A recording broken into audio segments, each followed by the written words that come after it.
Volitve brez zveze. Zdi se, da so v Sloveniji volitve že povsem brez pomena in nesmisla. Vsaj za tisto skromno število Slovencev, ki niso niti priseljenci z Balkana ali bližnjega vzhoda, niti uspešni in premožni jugonostalgični potomci nekdanjih komunistov na višjih in visokih položajih. Vse, kar si ta majhna skupina običajnih staroselskih Slovencev, zdaj že ena manjših v Sloveniji, resnično želi, je gotovo slovenska in samostojna Slovenija. Tudi v resničnem življenju, ne le v pravnih papirjih in dokumentih. Pa tega staroselska običajna skupina Slovencev ne bo nikoli dočakala. Ne le, da je tujcev v Sloveniji skoraj gotovo že več kot polovica od celotnega prebivalstva. Zato pa ne smemo imeti štetja prebivalcev tudi z rubrikama o narodni in verski pripadnosti.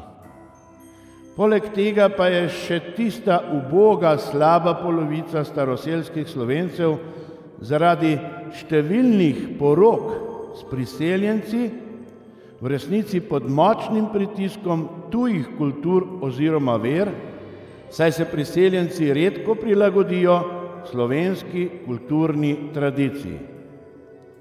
Kar veliko je v Sloveniji družin, ki doma govorijo jezik priseljenskega moškega partnerja, bolj redko pa, ko je priseljenka partnerka ali žena. Ampak sama poznam tudi takšen primer. Pred leti je povedala ena vodilnih delavk na RTV Slovenija, da zahteva od sina, naj doma govori srbsko, kljub temu, da je njen mož kleni Slovenec, menda nekje z Dolenjske. In zakaj, če ne za slovensko in samostojno Slovenijo, naj bi še šli na volitve? Za boljše plače? Pa za boljše sodelovanje s priseljenci, ker menda delajo priseljenci za Slovence, ker pri nas ni dovolj delovne sile. Nič več ni tako.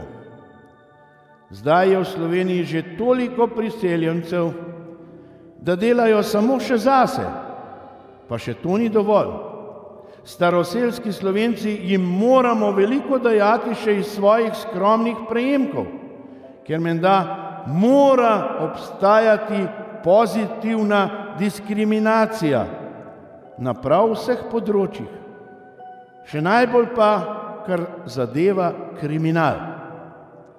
Če kaj problematičnega zagreši priseljenec z Balkana, še posebno pa z Bližnjega vzhoda, je to troje na sodišču nekaj povsem različnega drugega, kot pa če enako kaznivo dejanje zagreši navaden avtohtoni Slovenec.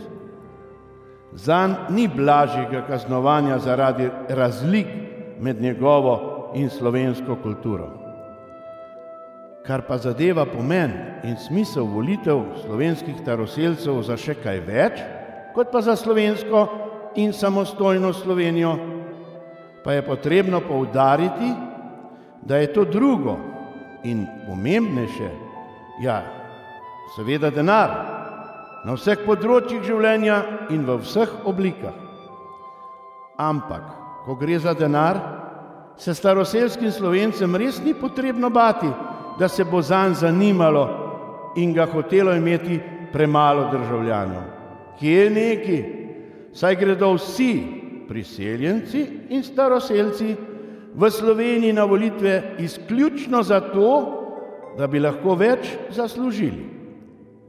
Pa naj od tistih, ki kandidirajo, ne zapišem ne črne, ne bele. Vsi hočejo na oblast samo zaradi več denarja, seveda tudi zaradi družbene moči, ki pa ima največkrat za posledico prav denar, in to veliko denarja.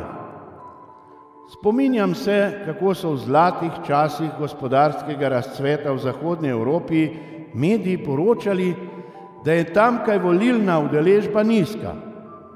Prav smešno se mi je zdelo, ko je v 60-ih pisalo v časnikih, da v Nemčiji ponekod na državnih volijo strankarske kandidate skoraj sami njihovi sorodniki, prijatelji in strankarski tovariši.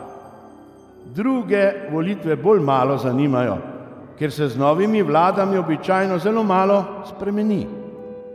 V glavnem so leve vlade za kako 100% zvišale davke, desne pa so jih za približno toliko znižale, ali pa izjemoma prav obratno. Kaj takšnega pa v Sloveniji lahko samo sanjamo. Po volitvah prihodnjo pomlad bomo v Sloveniji, naj zmaga kdorkoli, številni staroselski državljani lačni, brezpravni in pogosto povsem odveč, še zlasti stari svoji ljubljeni domovini Sloveniji, kolikor bo ta dežela pod Alpami sploh še slovenska. Kdor ne verjame, naj se vsaj 1 uro vozi z ljubljanskimi avtobusi. Ko se peljem iz Bežigrada skozi mestno središče, razumem približno vsakega 5., kaj govori. Sem ter tja vsaj v srbohrvaščini, ki se mi naenkrat zazdi kot mili materni jezik, v primerjavi z arabskimi, menda različnimi, in z ukrajinskim. O, moja draga Slovenija, le kdo so te barabe, ki se iz Slovencev delajo norca, ko jih vabijo na volitve? Pa res lažejo, ti sleparji, lažejo kot pravi politiki. Frančiška Butolo.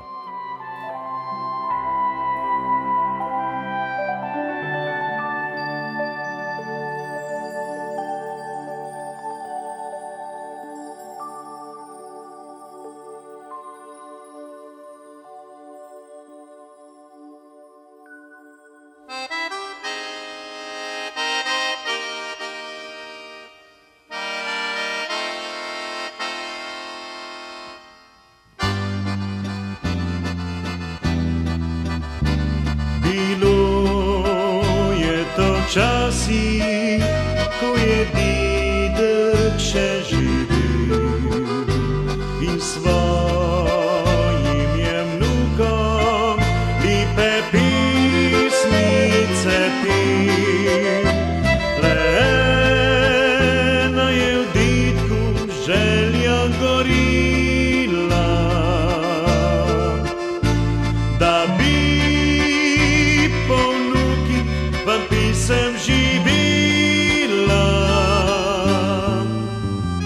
Minila so leta, vnuki so po svetu šli in dedkovih pesmi niso več prepevali. Le ena dedka ni še pozabil in pesmi njegove veselo prepeva.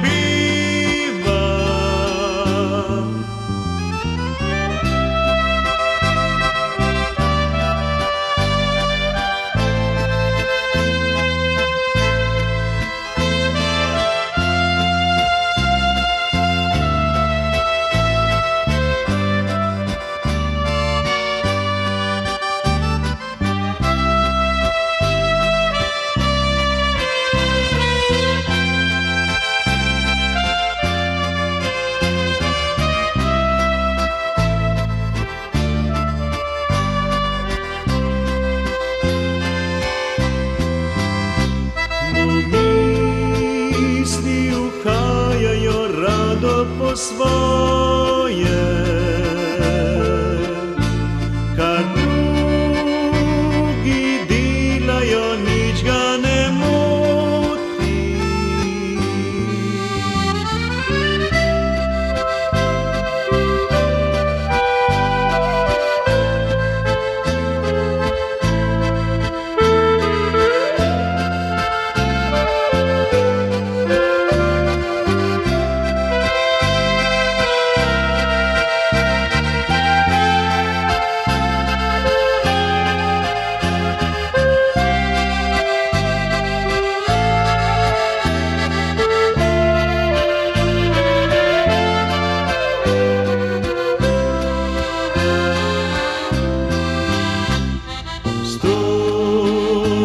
po stari detkovi poti.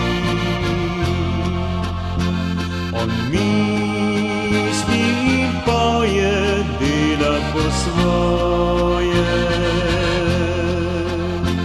On poje detkove pesmi. On stopa po stari detkovi